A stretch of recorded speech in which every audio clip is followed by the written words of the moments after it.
Yinspired is dedicated to all the grandmothers and aunties whose voices weren't heard or listened to, created for the daughters. Aloha and welcome back to Yinspired, a podcast celebrating different perspectives in Chinese medicine and integrative medicine. Here we have casual conversations with everyday practitioners, patients, and students exploring the messy truths of medicine, healing, the taboo, and life. I'm your host, Dr. Haunani Chong-Drake, a clinical doctor of acupuncture and Chinese medicine and a licensed acupuncturist in the United States, a cultural practitioner and steward, mom, dog mama, and military spouse. I'm super excited to share with you our guest today. Oh, I lost you. Are you there? I'm here.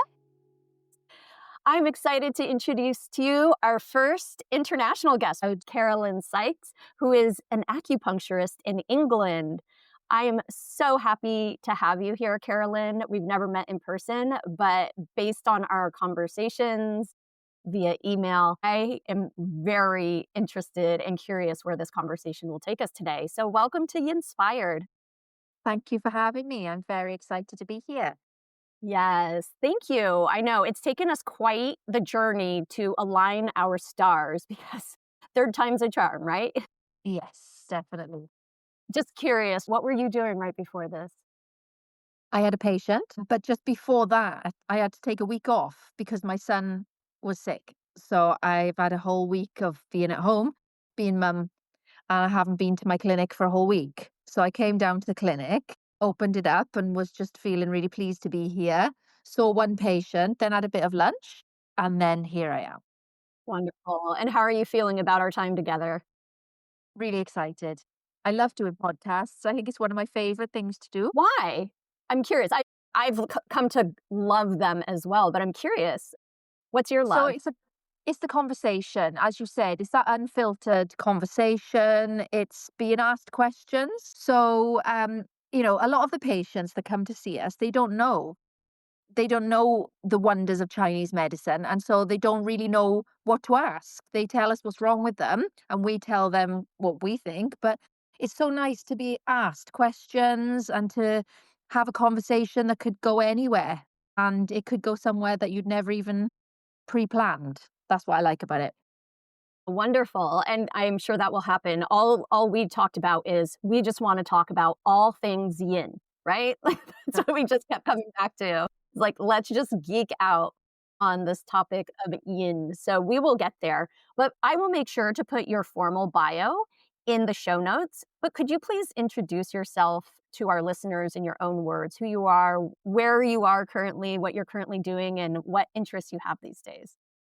Yeah, so I'm Carolyn Sykes. I'm an acupuncturist in Newbury, Berkshire, which is about an hour outside of London. I've got my own clinic, which I opened in March. I practice acupuncture from here. I also use it as like a studio where I record podcasts and do like videos for my online courses. So I create a lot of online courses for people all over the world on various topics, but my main topic is what I call being more yin. Okay.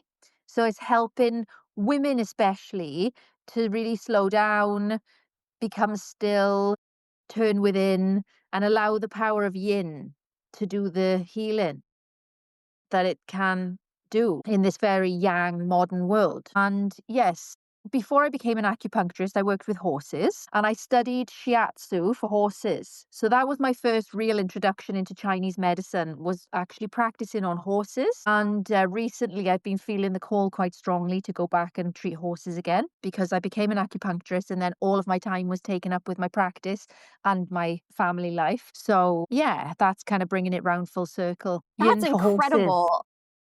Yeah, no, I definitely want to get into that, but you used a phrase already, and we'll circle back to this, but I use this phrase all the time, and people, it sounds like a juxtaposition. It sounds like an oxymoron, this idea of the power of yin. So we're going to come back to that, but Yeah. I'm so excited we're already using similar language. So you got into Chinese medicine through Shiatsu and horses. Yes. How does that come to be? I mean, did you grow up in a family that practiced Shiatsu around horses, or how does that become your journey?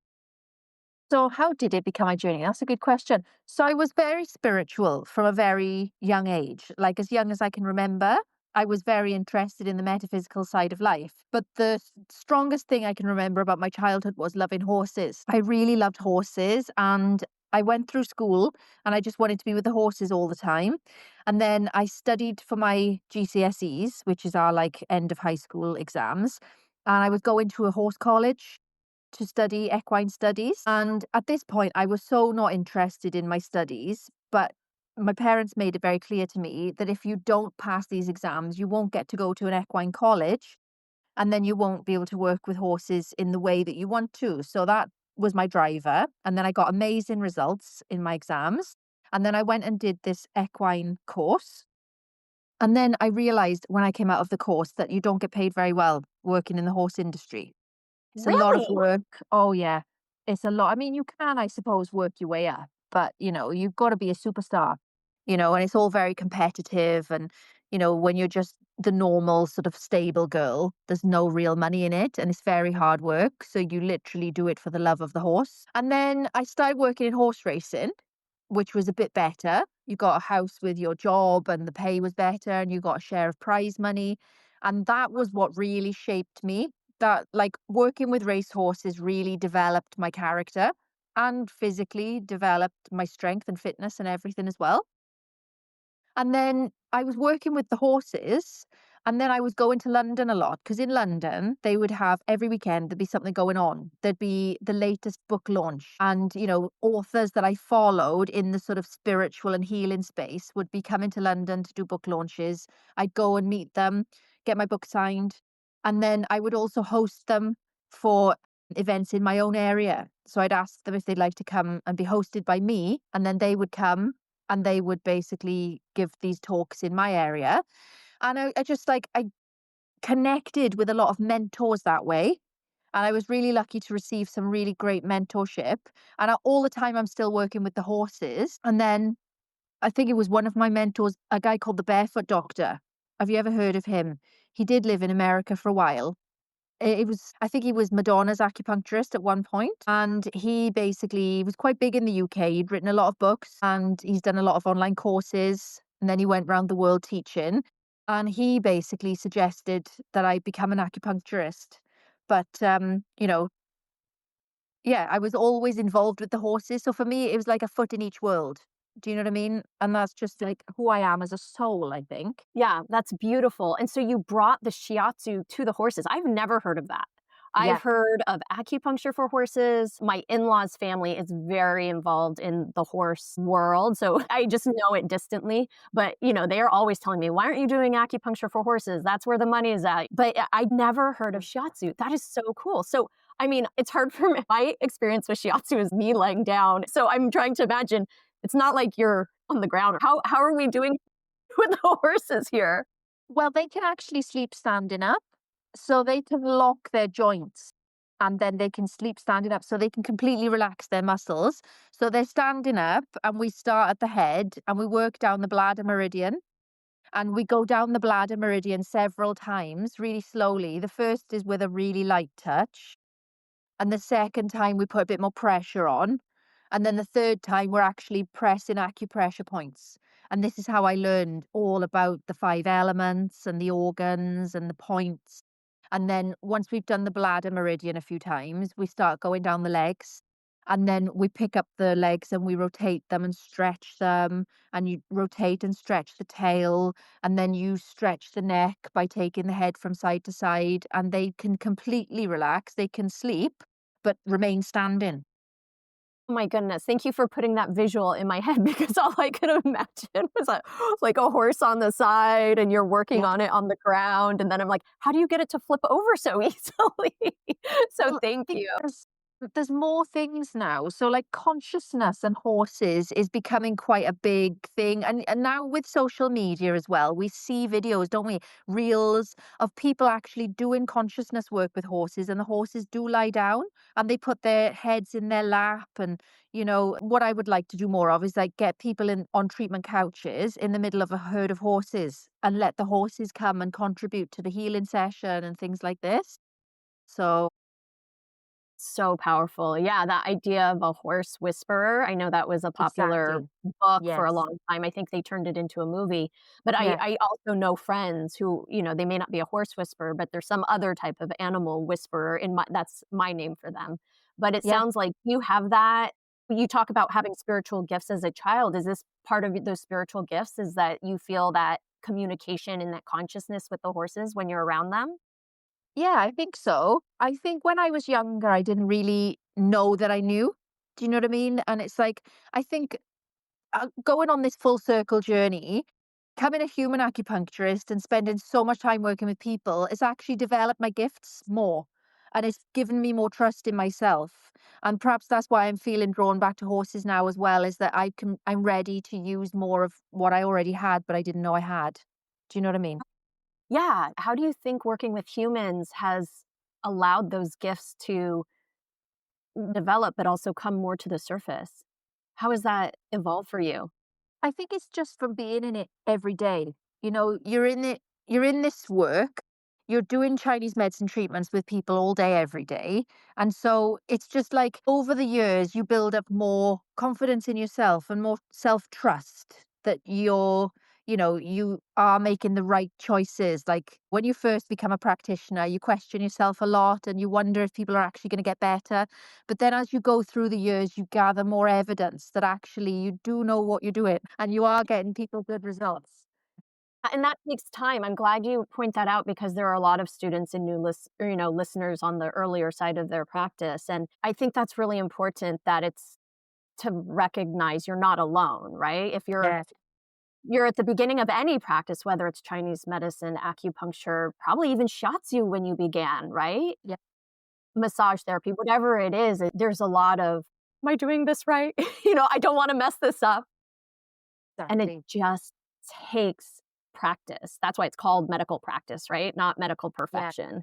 We Yeah. have to keep engaging with bodies, whether it's horses or people in front of us or animals. I know some, veterinarian acupuncture is becoming more popular here in the United States. Is it becoming more popular in England too? I think so. Yeah, I met someone the other day who's starting her own veterinary practice for animals. I think with horses, though, it's quite limited. You can only have acupuncture for your horse from a vet, and their training is very limited. It's like 10 acupuncture points. And so I think, not only having the shiatsu knowledge, but also this decade or more of human experience gives me something very unique in the horse world that not many people are out there practicing in that way. So I could hopefully eventually do acupuncture on horses as well. It just depends on the law. Yeah. It always comes back, right? It always comes back to scope of practice and law and Yeah. regulation. Yeah. Well, and who knows, maybe that's part of your future in helping to open up some more doors for, because it sounds like For your others, background, yes. yeah, your education would be almost more than the current Oh, definitely. Yeah, I think so. regulations. Yeah, how incredible. Well, I hope that works. Well, I'm not even gonna say hope. I'm just visualizing you working on horses right now. I think it's really interesting to think about you working with horses for so long. One of the benefits of working with humans is we can connect on language, right? Like in school, we study the anatomy of humans and then can connect with them when we talk in the questions we ask, but we're observing with our eyes, the smells, what we're hearing, what we're touching, but then also the questions we're asking. But when you're working with a horse, you really have to depend on a different tool set, I guess. Yeah. Is that a skill set? A Yeah. different set of tools to kind of do that quote unquote intake process. Mm. And what's hitting me right now, or what's occurring to me, is because we don't have language, it seems like working with a horse Mm. that in itself has to be very yin in many ways, right? Definitely. Because it's this receptive energy or this intuit like intuition or intuiting into the horse's energy. Yes. Would you agree to that? I don't know because I've never worked with the horse, but it seems like that alone is very yin process. I think so, yeah. So when I was studying Shiatsu, on the day we had to do our exam, we were given this horse that we'd never seen before. And you have to look at the horse, take a snapshot of it in your mind, and then turn around and keep your eyes closed. And then remember how much you saw. But it's like what you're energetically seeing.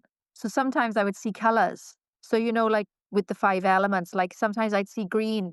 So I'd know wood is the most prominent thing which I need to be looking at here. And so that's how we do our diagnosis with the horses is we take this snapshot in our mind of what we remember we saw.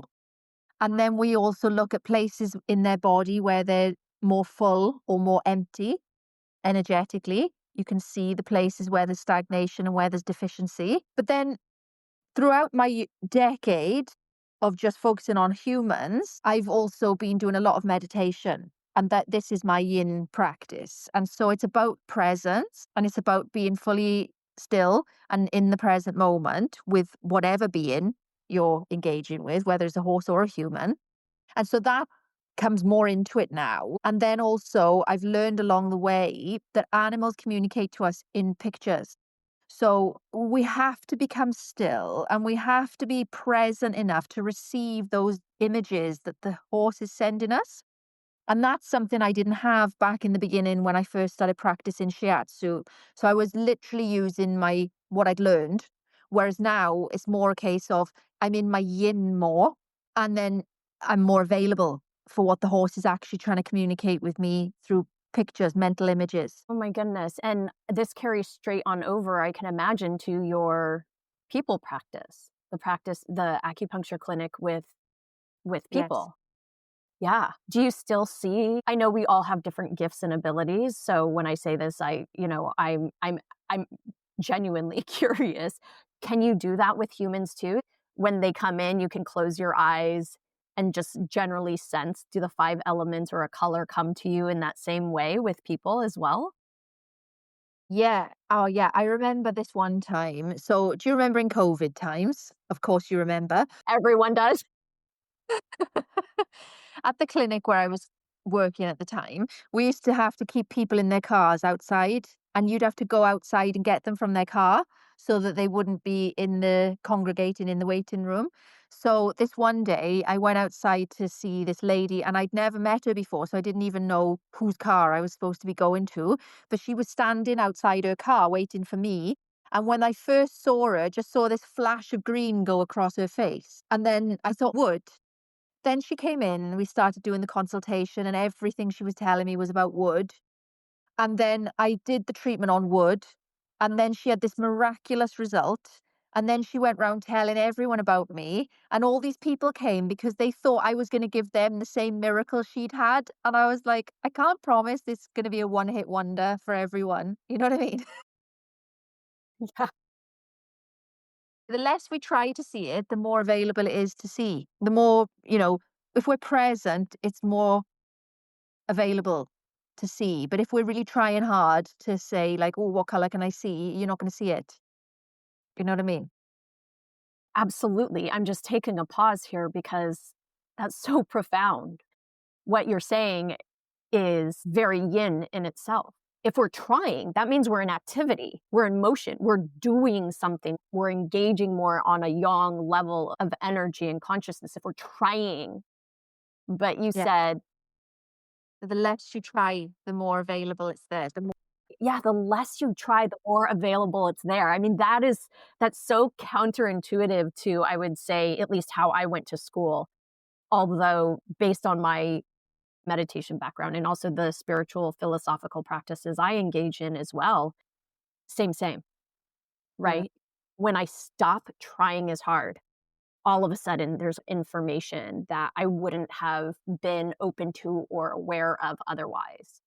Yeah. Um, Yeah, I mean, that is the power of yin, right? By sometimes doing less, you get more. Absolutely. Yeah. The power of yin, I love this because like yin is so powerful, but people think of it as like soft and weak. But water is not weak, is it? You know? Yeah. It's true. I would say when, especially because it's in relationship to yang and people think yang is so powerful, right? That you can't have both be powerful then. If one is powerful, then the other can't be, because then you don't have that relationship. But I think we need to redefine power away from it being yang centric Yes, and recognize they each have their strength, right? They each have their own power and they're both needed. definitely. So, right, having yin, like you said, is not weak. The No. opposite of power is not weakness, right? We're looking at them at both having advantages or strength, but they're different strengths. Yes. So, what are those for you? You have this course, Being More Yin, and when I was on your website, it was everywhere, and I loved it. How do you talk about yin in terms of the power of yin when you're talking with patients or people in your course? So for me, it's really about the stillness. It's about stillness and silence. And, when patients come, they get an opportunity to experience that stillness and silence for at least 20 minutes on the couch. And that might be their only stillness and silence in their week. And then people say, I don't know how acupuncture works, I just know it does. And I'm saying that a big part of how it works is because you have that stillness and silence for 20 minutes. It might seem like nothing to you, but it's where all of the healing is happening. That's the power of stillness and silence in a very busy, loud world where our attention is becoming shorter and shorter and shorter. And, the shorter our attention becomes, the more unhappy we become. When we're scrolling on TikTok or whatever it is, it just makes you feel depressed. When you get still, you start to notice there's this joy that arises from the stillness. But for some people, it's very difficult to get them into yin because they're so overstimulated and so in their yang. So I sometimes use the analogy of like driving down the highway. You're going at 70 miles an hour. Even if you take your foot off the gas, you're still going to go at 70 for a while because the momentum is there.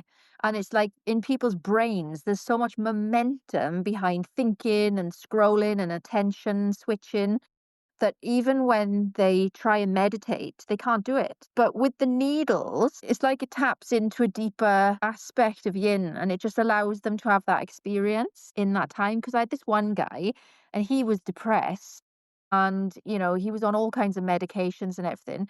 And during the time he had the needles in, when I went back in, he said, I couldn't think. He said, I was trying to think and I just couldn't think. It was just like not possible for me to think for 20 minutes. Like, how amazing, isn't That it? is so amazing. Yeah, especially because in a lot of spiritual texts or teachings, part of meditation is maybe one of the goals, depending on the lineage, is to get to this place where your thoughts are not dominating anymore, that there is this sense of stillness or fewer thoughts between every Yeah, thought. yeah, And to know that acupuncture almost accelerated or dropped him into that place yes. is incredible. When I lived in San Diego, I don't know, have you ever been to the United States? Are you familiar with the different areas? Yes, I used to live in Maryland, Wonderful, in that's just north Washington, of where I live. D.C. Yeah, yeah, I'm Right. in Okay. Virginia right now. Oh, awesome. Wow. Okay. Yeah. Yeah. So in San Diego, when I was a student and an intern, they were coming in specifically to get acupuncture to improve their meditation practice. And so I Wow. thought that that was a normal thing. Yeah. I was like, people know about this. They come to acupuncture to quote unquote improve their meditation practice. And it wasn't until I left San Diego, and the bigger world. I was in New York and then I've moved all around the world. And not once has anyone ever come to me for but it was common. It wasn't like one person. It was common for people Wow. to come in and ask for that. So, and it was part of their spiritual San practice. Diego. So, yeah, that's incredible that particular person, it's probably not what they came in for though, was it? No, he came in because his wife sent him. Did he keep coming back, or was that too Yeah. much for And he him? started coming to my meditation classes as well. So it's amazing. And I like it the fact that people think, well, you have to believe in acupuncture for it to work, but that just proves that you don't. If you come in with no preconceived ideas, you can have this experience of yin and it can be life changing. Yeah. It sounds like that one treatment did snowball into something very different Yes. for that person's life, the meditation classes. Once you begin that path, you can't unsee it. You can't Well, undo it. exactly. There's a whole other reality available. And I wonder as well if people who've perhaps dabbled in drugs are more awake to that fact that there are other realities available. You know, you did say nothing was taboo. No, nothing's taboo. I'm shaking my head like, yeah, yeah. Because I don't know about you, when you talked about, you had gifts as a child, I don't know if I would have said that as a child just because of my upbringing and kind of language around my family, but looking back, I definitely recognize that I was a very sensitive, was sensitive in all types of way, but particularly to what I would call some energy, like chi, the chi field. When you said when you're working with it every single day, my brain interpreted it as that chi field, that energetic field that happens in an acupuncture clinic and practice. Mm, That was so comforting to me. It was this moment of deep realization of this is what my child self was always seeking mm, and needed and was craving. And so when we got to that part in school, when you're in the clinic and you're there for days upon days, school is just not a class a day. I don't think a lot of people know this, but you're in class like full time. yeah. Even when you're there learning in the class, that chi field becomes alive just because of the content. Yeah. And I had arrived, it was like, this is what my soul, this is what my spirit was looking Yeah. for all along. This feels like home. This is Yeah. normal to this Yeah. energetic space. So when you say like nothing's taboo, I've done different plant medicines and different hallucinogenics. And I always leave those ceremonies or rituals just so reaffirmed. Like, yes, this is normal to me. This is so normal to me. Is there a community of people where you are or near where you are that are getting more into ceremonies with different substances and coming back to you then being like, what was that? Help me figure this out.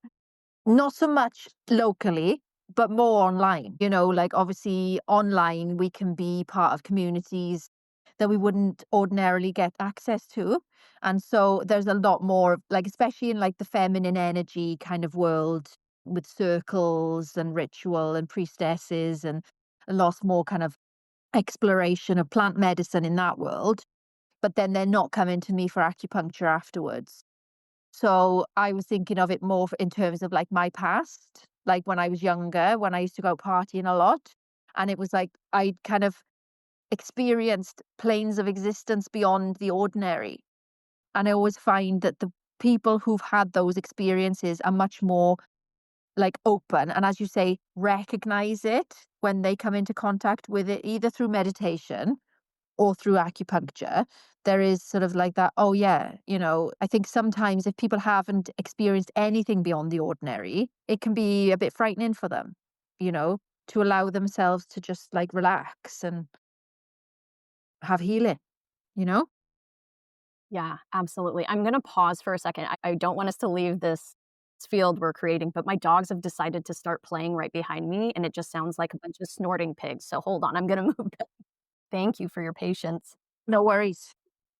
I think that first experience of having that sensation of the other, right? That energetic space, the chi field or the prana field, there's so many names for it around the globe, is like you said, can be kind of scary for some people because there is a feeling, right? Like you can Yeah.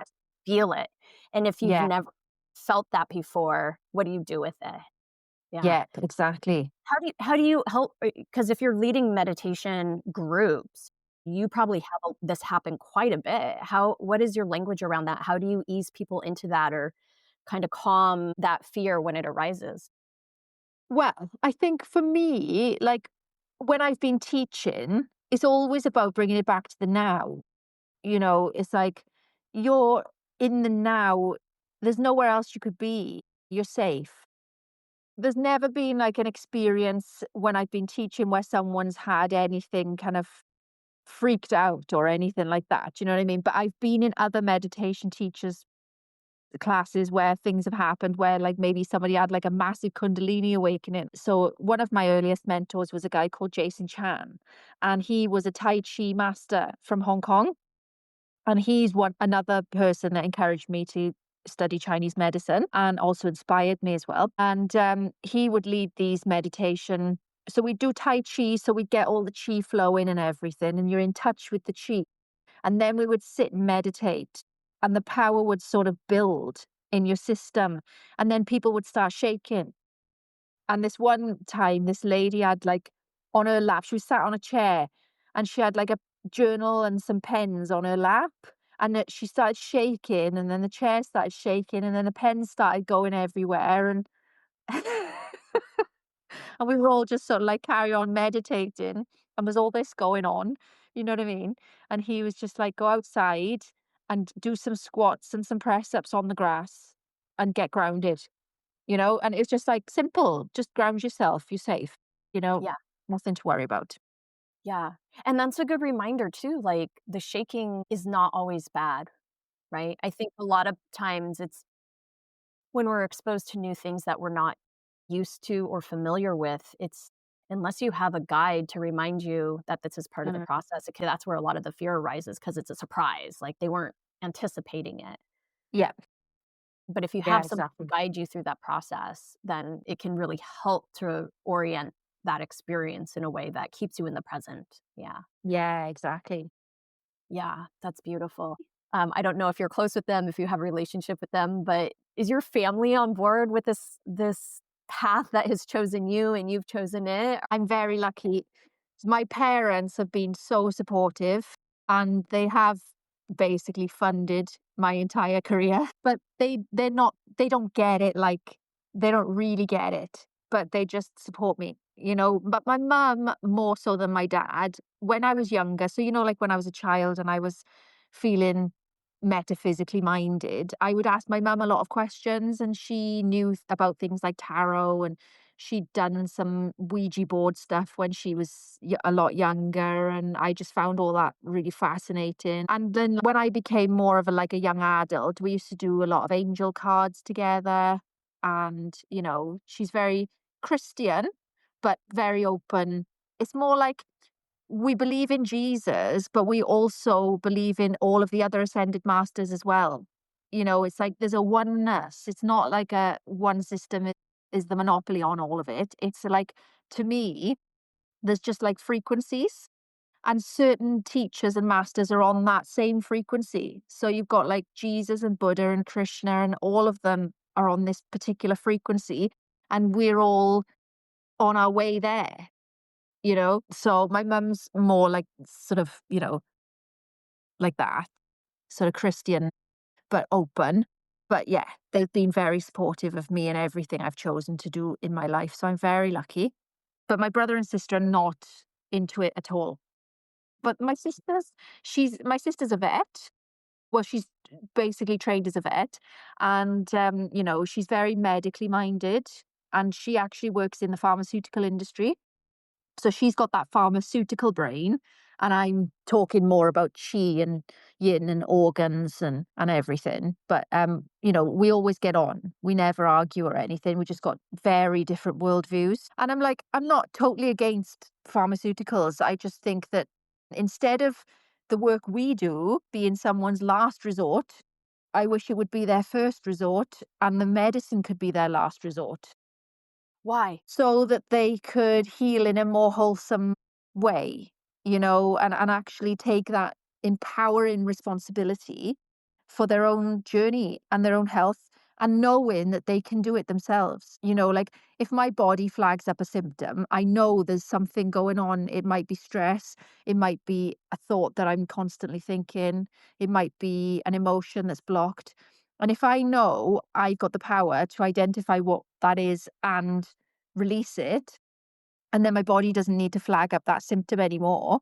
I wish people knew that they could do that too, rather than just relying on a pill all the time until eventually the pill won't do it anymore. And then they go looking for something else. And then, all of that time, more damage could have been done. And that could have been, not necessary. I think what you're tapping into is a different paradigm of what East Asian medicine, Chinese medicine has woven into the practice, which is understanding that the emotions and our state of mind influences our physical health in very direct ways, not ethereal, mystical ways, but very direct ways. Yes.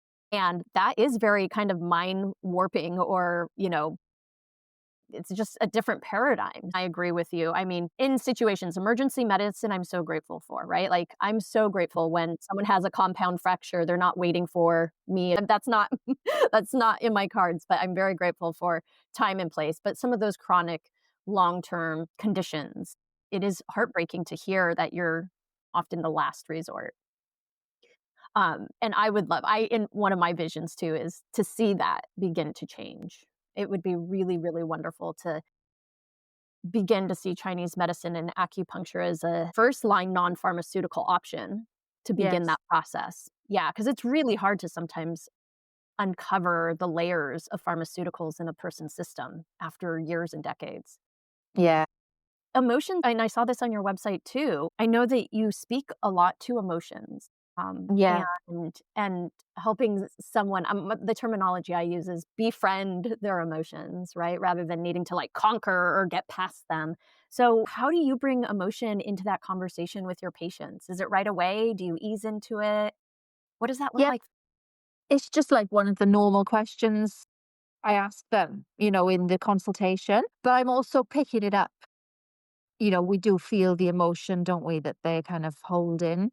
And then the way that I kind of help them see it is through the lens of the 5 elements. So there's a book that I always recommend to every patient, which is Healing Your Emotions by Angie Hicks. She was my teacher. She was my mentor at college. And her and John Hicks run the College of Integrated Chinese Medicine in Reading, which is just outside London. So that was the college I learned at. And they've got several books, and they're very 5 element orientated. So, and I think John learned directly from J.R. Worsley. That's their teaching. And for me, obviously, I'm involved in a lot of online spaces, communities, coaching circles, these kind of things. And so there's lots of different systems that are out there that we all kind of tap into. But for me, I don't think there's anything like the 5 elements. So accurate, so direct, so, unique to that person. And it's like once you say, oh yes, it's your spleen, you're an earth element type, like it just everything about that person fits that element. And everything you say to that person, they're like, "How did you know that?" Like, they think you're psychic. They're like, "How did you know I feel like that? And how did you know I worry? And how did you know I have trouble with boundaries?" And, and then once you can help them understand their element and their organ that needs the support, there's physical things they can do that will actually change their emotional state, Yeah. isn't it? And Yeah. it's so empowering. It absolutely is empowering, and also humans like to know about themselves, right? Like, Oh, that's they why do. all those assessments, whether it's Myers-Briggs, your Ayurveda constitution, your dosha, Yeah. same Chinese medicine has a version of that, in it has all different names, but, so it sounds like you're more familiar with the 5 element through the Worsley Yeah. lineage. For those who are unfamiliar, can you give just a little definition, or kind of like overview picture of the 5 elements, so those people who aren't familiar with Chinese medicine or the 5 elements can catch up real quick?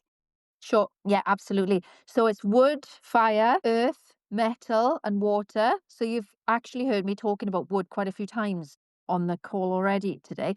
But ultimately, each element is associated with different organs. So for the wood element, it's the liver. For the fire, it's the heart. For the earth, it's the spleen.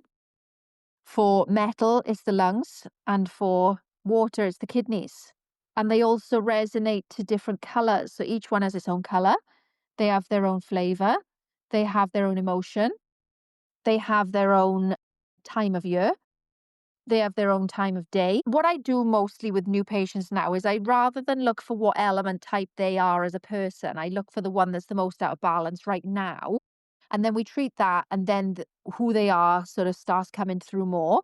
So it's like, once you know which element's the most out of balance for you at this current time, you then know what you need to do to balance it. So obviously you have the treatment, but then you go home and you start eating more foods of a certain flavor, or dressing in more of a certain color. And, like, I like talking about it through the lens of the seasons as well. So we're in the metal season now, which is the autumn time. And so you know that even if I'm a fire type, which I am, I'm still going to be focusing a lot more on my metal element now because we're in the metal season. And anything that we do for those elements in their own season is more powerful. So I always take my people through like a liver detox in the spring. Then we focus more on mindset and meditation in the summer. Then I do like a weight loss program late summer. And now it's more about immunity, strengthening the metal. I want to do a large intestine cleanse. I'm going to lead people through a 3-day large intestine cleanse. It's just going to be very gentle, but just because we're in that element now, and it'll be more powerful to do it now than any other time of year. And so, and that makes it yin because less effort's required when we do it in its season or its time of day. Thank you for bringing that up, that what is most present in this current moment is what we focus on. Yes. Because I've heard a lot of, once people find out what their quote unquote element is, they double down and they try to make everything about that. And I have to say, this is why learning everything online by yourself isn't always the best. It's fun and exciting, but you can Yes. also get yourself in trouble if you just do that without guidance with someone who understands the larger picture and Yeah. how all the cogs of the wheel are moving together. Because there is the 5 elements, but it's a repeating pattern over and over. So you're looking at how all these patterns are interacting with each other. Like a spiral. It's kind of like constantly the wheel of the year is constantly turning. And the wheel of the day is constantly turning. Do your meditations change throughout the season? Yes. Yep. Yeah, So, we talk about the spirit of each organ. You got the Po for the lungs and the Hun for the liver. I've got meditations based on those as well. beautiful, beautiful. I'm so glad you're bringing up living with the seasons because besides East Asian medicine, Chinese medicine, I'm highly, highly influenced by Ayurveda and the Vedic wisdom. And that is such a big component of how Ayurveda works as well. And so I was always at odds because the school I went to we brought it up, but it was not a focus. It wasn't ingrained into our education the way other things were. And so I was kind of always bridging and integrating the two systems because that's where my heart really felt alive in the medicine, looking at living with the seasons. How do we do that? Why is it important? So I'm wondering, I know this is a big part of your program too, and how you practice acupuncture and Chinese medicine. Why is living with the seasons so important? Well, I mean, if we're in the winter time and we're eating freezing cold food all the time, it's going to cause major problems, not just in the physical body, but, in all of our bodies, So, like, it becomes obvious after a while, it becomes common sense. But a lot of our patients don't know this. They do come in the winter time with short crop tops on and wonder why they've got back pain and like drinking freezing cold drinks in the middle of winter and things as well. And then also when they're trying to lose weight, there's a lot of fruits and salads being eaten, even in the winter time. I mean, my biggest bugbear, I talk about it all the time, is January, right? People trying to do New Year's resolutions because it's all force and it's all going against the kidneys, like freezing cold food, salads, let's go running with shorts on in the middle of the pouring down rain, forcing yourself to get up at 5 a.m. to go and do a workout before you go to work. It's like, no wonder people's resolutions don't last beyond January the 31st because they've used up all their will. from the kidneys, which should have been resting in a warm hibernation with bone broth, you Yeah, know? yeah, absolutely. I get it. I see it all the time. I've been preaching this for a long time too, so I totally get it. And then when as you say, it's year on year. This is an ever repeating pattern. So when people have been living in this way for decades, no wonder as they age, they start to really suffer because all of their life force energy is being used up by going against the body and against the season we're in. Yes, Isn't that? yeah. Yeah, they lose vitality. If you have to work more because you're not in harmony with that season, you're gonna expend more energy. You're gonna spend more of your savings account of energy and vital resources, especially year after year after year. Yeah, yeah, for sure. I see that all the time, and that's same here is, it's just everyone's raised in a different community and culture and perspective, and um, a lot of times it's not living with the seasons. It's not living in connection with nature and those patterns. So, yeah, it's really important to recognize you might have a constitutional type or you find that out on an online quiz, but to not just double down on that, right? You Yeah. also pay attention to what's the season, what's the energy of the season. Yeah, I was just going to say as well, when we live in tune with the seasons, it makes it all so much more effortless. Like a lot of people do, as you say, put so much effort into living well. It becomes like a second job, and it doesn't have to be that hard. When we live with the seasons, we're being carried along by the chi. It starts to become effortless, and then our energy can build then and compound. And it takes a little effort at the beginning to just remember and retrain those old patterns to recognize and observe what's going on outside you, and then to remember that's part of you. But Yeah, once you put in that little effort to just get the ball moving in a different direction, like you said, once you're in that alignment, you actually conserve so much energy. You're now cultivating chi, you're cultivating vitality, you're cultivating yes, deep nourishment for the body, the mind, the spirit, everything, which is very yin. which is very yin. Yeah. And the conversation about living in the season is really about connecting with the earth and the earth cycles.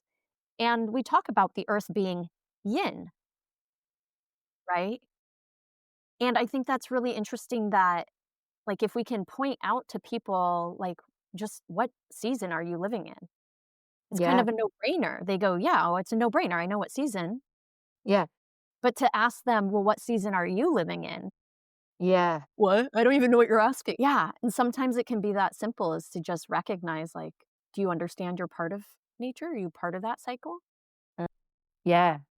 Yeah, I call it slowing down to speed up. So, like, especially in January, if we look at the season and what the body actually wants to do, which is stay in a warm, cozy bed a bit longer in the mornings and drink hot drinks and warm stews and go to bed early and just be more yin, then actually I'd rather slow down to speed up in January and let my New Year's resolutions wait until we move into the liver time, the spring, and then, piggyback on the energy of nature to meet my goals rather than trying to force it in January, Yeah. you know? Yeah, spring is the perfect time to set your quote unquote New Year's resolution. Yes. Spring is the new year, at least from a Yes. Chinese medicine perspective. Spring is the rebirth, the time to set those goals because you'll finally have the energy. I love that saying slow down to speed up because what you're just saying is like fuel. If you don't have fuel, you're going to be running on empty. So you have to take a season to refuel up, to nourish, to take care of any depletion. And that's winter. And once you're Yes. fueled, then you're gonna have that momentum, you're gonna have the reserves, the stores. And so doing a liver detox in the springtime actually kickstarts weight loss as well. So it kind of gives you a head start on any weight loss. So it doesn't become so much about restricting calories because you've already lost a ton of weight just from cleansing yourself, doing like a 7-day liver cleanse, you know? And then that changes your metabolism. So it's like the more you work with the organs in their own season, the more powerful it becomes and the more effortless it becomes. And then in the summertime, because I'm a fire element as well, I find the summertime really intense. I find actually I can feel quite flat and like I'm missing out on things all the time in the summertime. So that's when I do a lot of meditation and being more yin and actually working on my mindset. Yeah. I find that the more yin I be in myself, as in like taking more time for stillness, it actually keeps me cool. So when it gets really hot weather, because in the UK we don't have air conditioning. So we have to go to work and go to bed with no air conditioning. So it's like living, in Europe, but in Europe they have siestas and they work differently. We don't. We just keep going and it's really hot. It's really uncomfortable. So the more still I am, the more it keeps me cool, I find. Like increases like. So if we just go, go, go, we burn ourselves out. And then what? That's no good for anyone, not for ourselves, No, for the people around exactly. us. Because summertime sadness is a song, but it's actually a real thing. Summertime sadness. A lot of people come to me in the summertime saying that they feel really like sad. And I think that's what it is. And being more yin is the solution. It's like the fire's overburned. You know what I mean? It's like kind of fizzled out because it's just gone on for too long. Yeah. And do you think if they had spent more time in the winter, like really nourishing and hunkering down and being more still, that maybe that summertime burnout wouldn't happen as much? Definitely. Yeah. It's that yin and yang. When you look at the yin and yang symbol, you've got a dot of the opposite within each one, isn't it? And that's what it is. And so I think people push too hard in the winter and then they're looking forward to summer. And when they get there, it's a disappointment because they haven't got the energy to do it, what they wanted to do, or it just doesn't feel the way they thought it was going to feel. And as you say, it's because they have not filled the inner fuel tank to get through the year. This reflects also in perimenopause that if you haven't nourished your body during the bleeding cycle years, when you hit Hmm. perimenopause, that burnout Yep. feels even more because now it's empty, empty. You know? Absolutely. Yeah, you're Yes, so it even reflects in that way too, at least through a Chinese medicine perspective. So there it is does. this emphasis on nourishment, nourishment, nourishment, so that we have energy to expend. Yeah.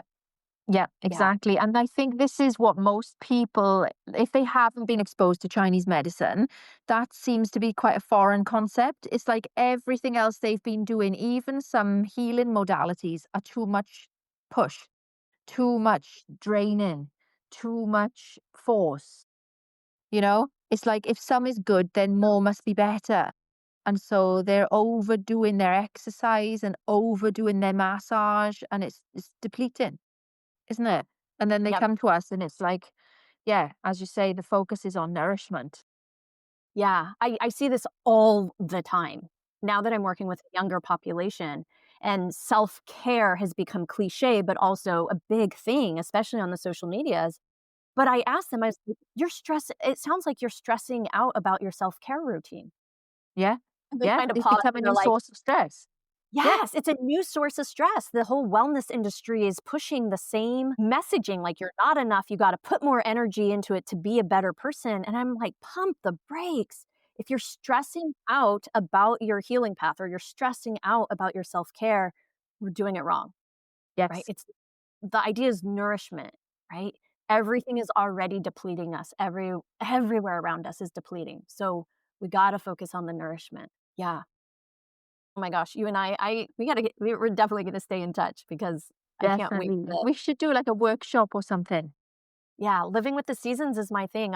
Yeah, Yeah. that's been what I've been focusing on too for decades now. So absolutely, that would be incredible. Well, let's Mm. keep going around the circle then. So we took a tangent in summer. Let's come back because this is unique to Chinese medicine. We don't just automatically jump into fall or autumn. No, exactly. So now we've got Earth.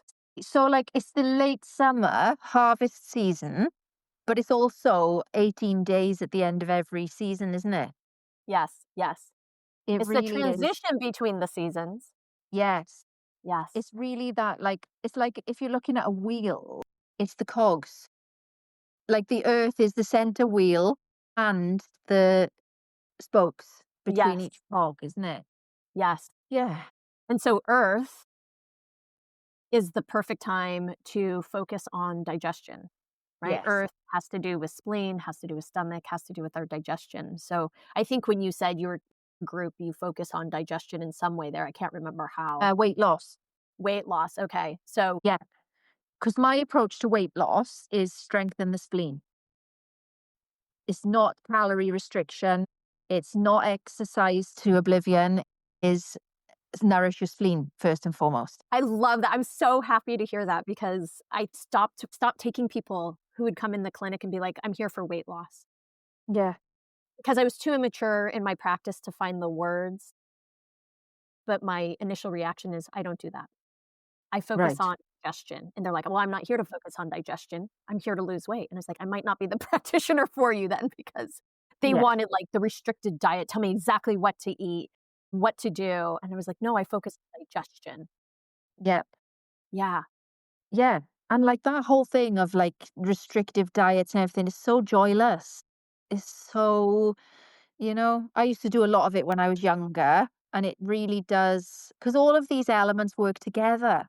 And so if we're doing this, it's not nourishing our fire either, It's not. And like earth, I find, is the one that's the most not neglected, but least thought of. It's like it's just sort of taken for granted that we're on the earth, and it's like so many women have got like very weak boundaries and they're doing everything for everyone else and they're overthinking everything. And that's really depleting on the digestion, isn't very. it? Yeah, very. Yeah. So it doesn't matter if you're doing a calorie controlled diet, if you're putting yourself last on the list, your spleen's just getting weaker and weaker, isn't it? I love that image of a wheel. If that center collapses, the whole wheel collapses. It doesn't matter if you have the best rubber for your tire. If you don't have a center with all Exactly. the spokes, you don't have a wheel. You don't have a turning machine. So, Yeah. yeah, the earth is the most important in terms of digestion is the crux of all the other elements working optimally Yeah. and in harmony with each other. I like that you said that because, like, for me, it's like every single one of the elements is the most important one. It's like, okay, because I do a lot of work with menopause and perimenopause, right? And I've got this thing in my head, which I say it's not your hormones, it's your liver. It's not your hormones, it's your liver, because they all come in saying, it's my hormones. I'm here because of my hormones. And my hormones make me have headaches. And my hormones get me waking up at 3 in the morning and I can't get back to sleep. And I'm like, it's not your hormones, it's your liver.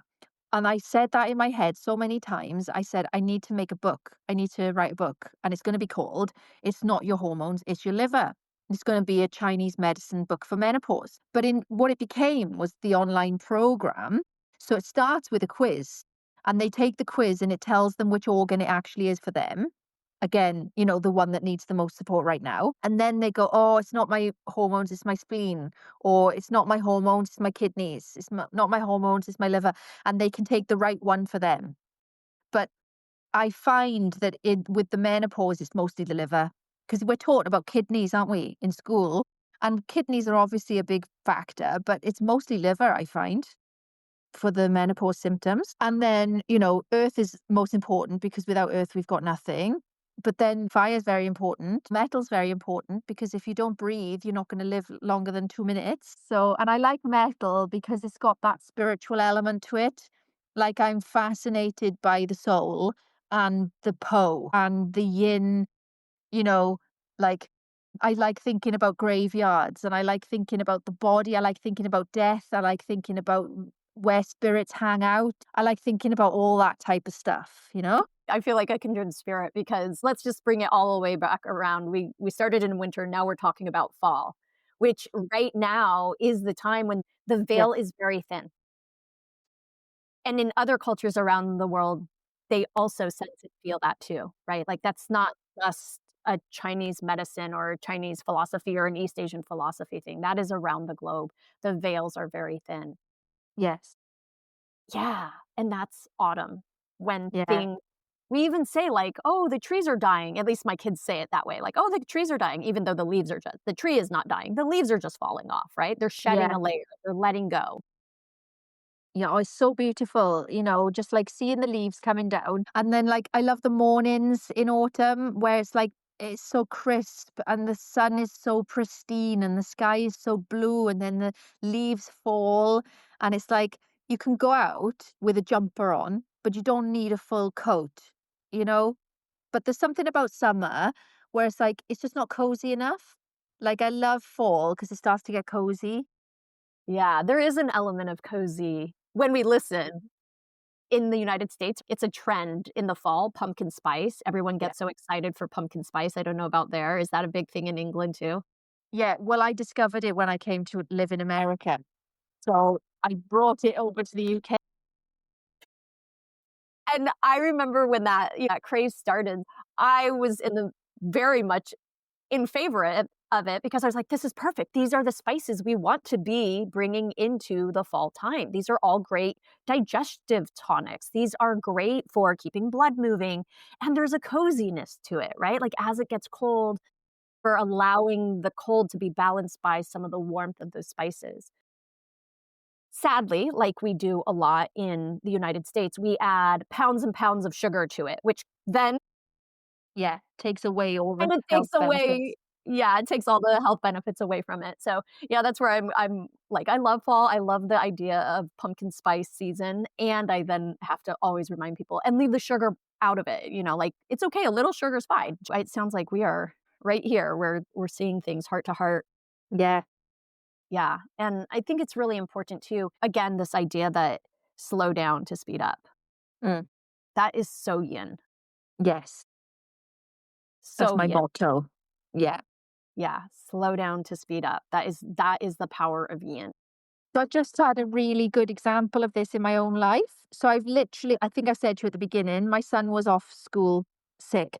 So I had to take a week off from my practice.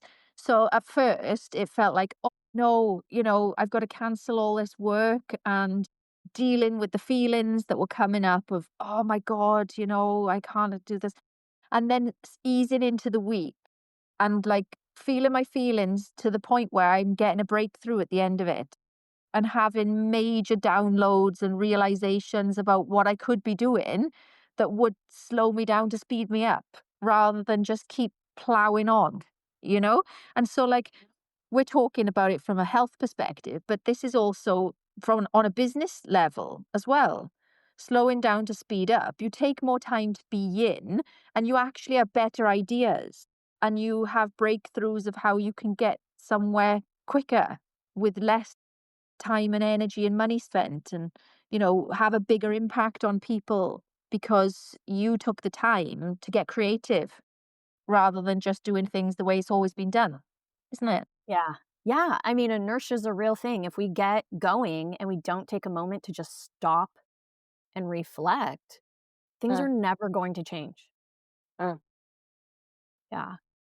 And you said this earlier, and I love this too, is more is not always better. To think that more is better is very yang centric, is very active oriented, that somehow more is Yes. better, Yeah.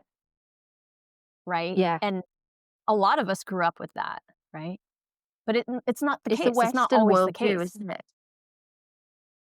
It is. It's a very well, I think it's also a very like Yeah. It's very I'm not Western. even going to say Western because I've lived all over the globe. And so East to West, I'm going to take out of this conversation. It's a very, I'm just going to call it yang. It's a yang centric perspective that more is Yes, better. it is. Yeah, Yeah. it is a, when, mm, when production, right? When we're measuring our worth and our value on production, Hmm. Yeah. then it's easy to assume that more is better. But that's not always the case. Yeah. Because you're going to burn yourself out. There's no Exactly. creativity in that process to stop and reflect and to reimagine. Exactly. Yeah. Or space for intuition. It's like, if value is placed on production, there's no space for creativity or intuition, which are yin. Absolutely. Yeah. And there just needs to be more. Well, I'm not going to say it that way. How do I want to say this? The reason Yinspired is really important to me is because these are the conversations I didn't get. These concepts didn't come to me until I had to go way off the beaten path. Like My family thought I was crazy to go to Chinese medicine school. But it wasn't until I took the path less taken where I was exposed to different paradigms of thinking that felt more in alignment with my spirit, with who Yeah. I was as a being, what I was searching for in terms of meaning in my life. And so Yinspired, these conversations are an opportunity to normalize that, Yeah. the power of yin. There is power. It's not a weakness to slow down. It's not a weakness to nourish yourself. It's not a weakness to rest. No, exactly. Yeah. I want more conversations out there. I want people to not be afraid to use and speak that language because it's all about balance. We need yang. We need production. We need go time. Exactly. Oh, Yeah. absolutely. Yeah, we want spark. We want joy. We want light because yin on its own can get very heavy. Yes. Yes. Yes. Yes. They're in harmony. They're in It, dance you can, together. We need them yeah. both. Yeah. But if you're only fed one version, if you're only fed the production side, the more is better, then that's what you believe, that's the waters you're swimming in. So I'm just hoping more and more people feel comfortable admitting and sharing it with their kids or, their group of friends. Like, you know what? I do feel better if I just rest. Yep. Exactly. Like my little boy, he started saying now, I can't wait to go to bed. Like literally finishes his dinner and says, I can't wait to go to bed now. I'm like, brilliant, because that's me. I do. I love my bed. Yeah, yeah, same, same. My kids were joking the other day if we were ever on a TV show or, where they're like, what's your mom's favorite time of the day? Hands down, they would be like, oh, her sleep time. Bed. Yeah. And I know it's not the same. Not everyone has deep, good sleep. I went through a period of insomnia when I moved to New York, and I was like, oh my God, this is Mm. what people go through. That is completely altering, mind, body, spirit altering to not get good regular sleep. So my heart really, really bleeds for people who don't have that regularity and the deepness of sleep because it is absolutely critical for our overall health and vitality. Interesting that you said it was in New York. Do you think that was partly part of the problem? Because I had a client once who lived in London, and it was the fact that she was living in the city that was disturbing her sleep. For me, when I landed in New York, within about 10 breaths, it felt like I had a cup of coffee. And I was like, "Oh, I'm probably just excited, it's a big move, it's a new school, a new campus, I moved for a relationship." I kinda, like, logistically told myself all the reasons why I probably felt that way, and it never left. And No. so, it took me so much and I was equipped with lots of tools, meditation, yoga nidra, all these different tools to help calm my nervous system, and I would have to do a good hour prep before bed Yeah. to even sort of get some type of sleep, but I wasn't getting sleep. So I had to prioritize, I had to get acupuncture instead of, like, once a week, I was getting it 3 times a week just to find that stillness. I then figured out I had to get out of the city. I started leaving the city on the weekends just so I could, like, Yeah. decompress, and then I'd have to unplug. That's what it felt like because I was just like, "Ugh." Yeah. Yeah. So, not to everyone though, right? I have friends who would probably be balanced by that energy of New York because Yeah. have so much more yin in them and they're so much more earth Mm. constitution. They go into a place like New York and they're like, Yeah. "Wow, this feels great. I feel wonderful here." But it was just too much for me. Mm. Well, let's take a moment. Is there anything else you want to talk about before I want to respect your time? I just want to make sure, is there anything else you really we were hoping to get to that we didn't? I don't think so. I mean, we talked a lot about yin. We talked about 5 elements because in my program, what I do, the kind of structure of my program that I take people through, the whole kind of like yin practice is a big thing for me because I spent a lot of time meditating with monks and putting in hours a day of and years of meditation. And it's not like I had to do that to get to where I am. I was already there. It's like it's instant because it's in the now. But there was this period of time where there was a lot of stillness practice. And for me, that's my favorite thing to do. Like if somebody said to me now, here's 10 million pounds, what you're going to do for the next 6 months, I just go on a meditation retreat, literally hire someone to carry on treating my patients. I go meditate for 6 months straight, like, because that's just what I love to do. And so for me, that's the ultimate being more yin. It's like, say you go on holiday and you're walking around and you're seeing the sights and you're not really resting. Like, to me, I'd rather go somewhere and soak it in, like, be still and just receive the place, you know, absorb the sun, receive the place, and just be there, not be busy there. You know what I mean? 100%. I absolutely know what you mean, and I love that connection with the earth. Like, when you're receiving the place, that means you're connecting with that land Yes. and the wisdom of that land and the people of that land. So honoring. That's such a different way to vacation too. Yeah, definitely. Beautiful. Well, I hope, again, I'm not gonna hope, I'm gonna see you getting a 6-month meditation retreat, because Thank you. that to me too sounds absolutely delightful. When people say, "What do you wanna do in retirement?" I'm like, "I'm gonna go be a monk." Yeah. I've Yeah, tried to be a monk so many times in my life, and the universe slaps me around and they're like, "Go back out with the people. You can't do this quite yet." I'm like, "Please, I just wanna." exactly. And then obviously being a mother is just, no, it's not possible. So, but it's about being present, isn't it? Even amongst your busyness. And that's when you know you're mastering it, because that's how you take it to the people then, because you'll be in the space and then they are feeling it from you.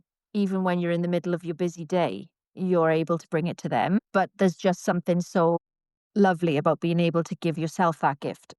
I call it giving yourself the gift of your own presence, because, like, everyone else gets to experience you all day, but you don't get to experience you if you're not still. And you might go through your whole life not knowing how amazing you are because you haven't been still enough to give yourself the gift of your own presence. It's so true, and that only happens in that moment to moment awareness and reflection. Yeah, that observational nature, like, to just be in the moment and observe what is. You're both getting to be with others, but you feel that internal wellspring. I know exactly what you mean. I've been trying to tell my husband all week about it. It's like, I have the best job in the world.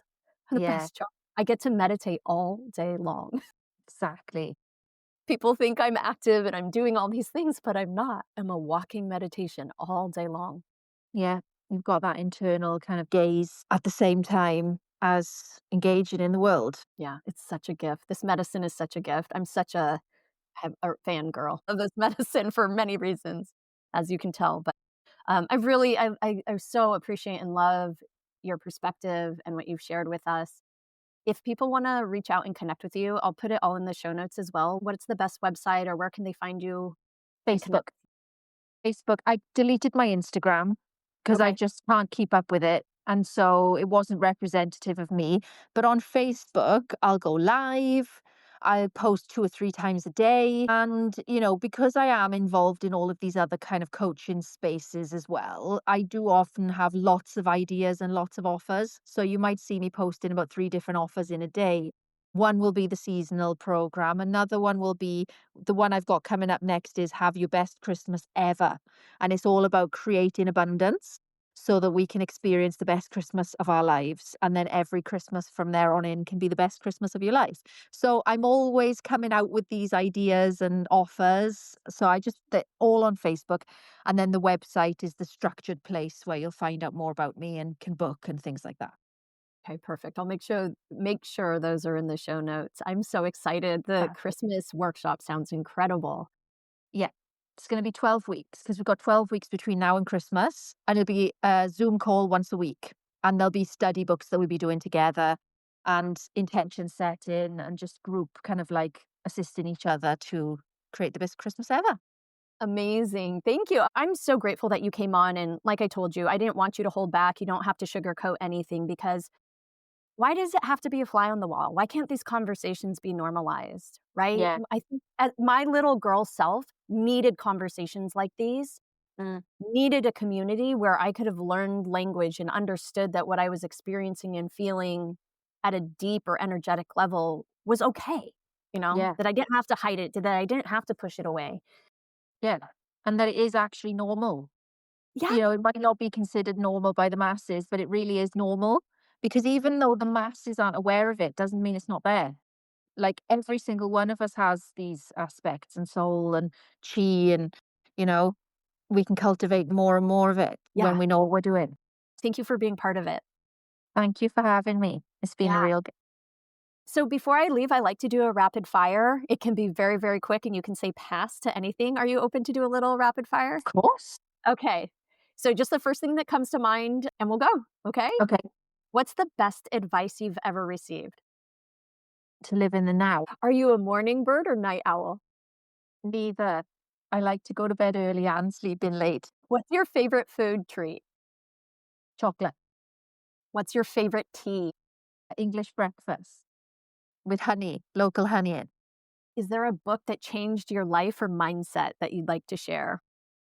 Yeah. Power versus Force with Dr. David R. Hawkins. Finish the sentence. Be the type of person who. Walks in someone else's shoes before judging them. Hmm. And what is your one wish for healthcare? The acupuncture becomes the mainstream. The people choose acupuncture first. Thank you so much. Thank you, everyone who's listened. If you enjoyed this episode, please subscribe and share it with someone who would appreciate it. Your support helps create positive ripples in our communities. Do you want to continue the conversation? Do you have questions for me or the guest? Do you want to just explore more? Please visit substack.com and look for us at Yinspired. It's free to subscribe. And with your free subscription, you'll receive every new episode, plus access to transcripts, show notes, resources, and the opportunity to join the discussion. From my heart to yours, create a day you love. This podcast is for entertainment, education, and inspirational purposes only. Nothing in this podcast is diagnostic or direct medical advice and does not establish a practitioner-patient relationship. Seek care from a highly trained medical provider for your healthcare concerns.